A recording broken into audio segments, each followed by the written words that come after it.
Yeah, and so many instructors, they brag about how good their brown or black belts are, but what they're not bragging about is what percentage of students who enrolled ever got to that point, right?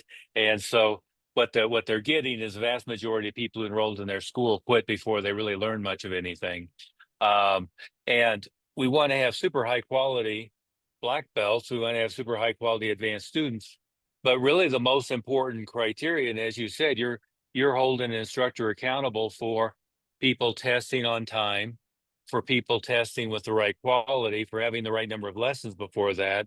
And all that aggregates into what level of retention or dropout rate do you have, and holding them accountable for having as low as possible of dropout rate, as high as possible of a retention rate. And it really should be no different than a public school system. A public school system, if you have a low graduation rate from high school, that's a problem area, right? You want to have essentially 100% of the kids graduate from high school. And the next thing is what percentage of them go on to college or go on to trade school.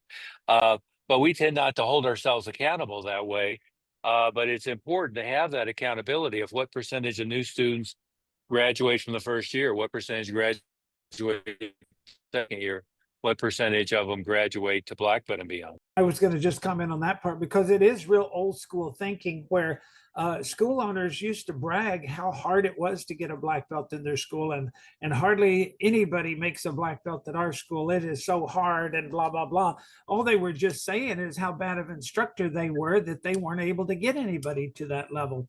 Because if you start them in the beginning and they aren't getting it, you need to give them extra instruction or supplement your instruction with homework or whatever it takes by having regular progress checks to make sure that they're staying on track, and you make it a personal goal to that they're going from one belt to the next on time, no different than elementary schools.